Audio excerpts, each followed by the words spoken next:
ఈరోజు భారతదేశ ఉక్కు మహిళ,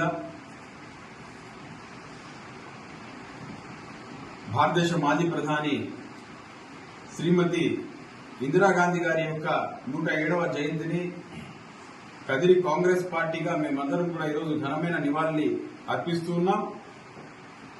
శ్రీమతి ఇందిరాగాంధీ గారు ఈ భారతదేశానికి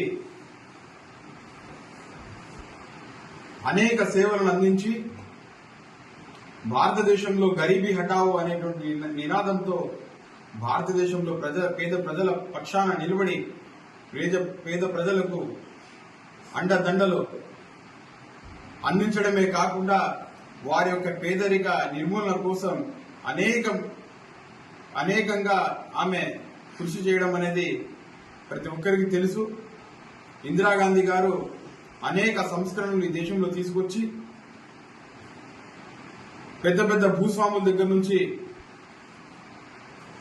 కబ్జాలో ఉన్నటువంటి భూములన్నింటినీ కూడా తీసుకొని ఈ దేశంలో ఉండేటువంటి ఎస్సీలకు, ఎస్టీలకు, బీసీలకు, మైనార్టీలకు అందరికీ కూడా భూమి లేని వాళ్లకు భూమిని పంచిపెట్టి వాళ్ళందరికీ కూడా వ్యవసాయం చేసి తద్వారా వచ్చేటువంటి ఆర్థిక వనరులతో తమ జీవనాన్ని గడుపుకునేటువంటి అవకాశాన్ని కల్పించినటువంటి వీర వనిత మహానాయకురాలు శ్రీమతి ఇందిరాగాంధీ గారు అని చెప్పి ఈరోజు దేశమంతా కూడా అనుకుంటుంది.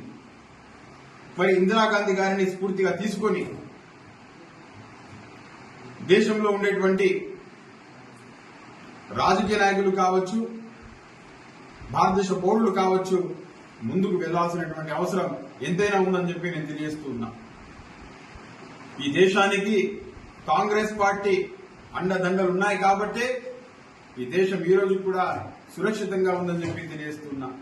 భారతీయ జనతా పార్టీ లాంటి యొక్క మహమ్మారి లాంటి పార్టీలను ఈ దేశం నుంచి వెళ్లగొట్టే సత్తా, ఈ యొక్క పార్టీని ఎదుర్కొనే సత్తా కేవలం ఇందిరాగాంధీ వారసుడైనటువంటి శ్రీ రాహుల్ గాంధీ గారికి, ప్రియాంక గాంధీ గారికి మాత్రమే ఉందని చెప్పి తెలియజేస్తున్నా.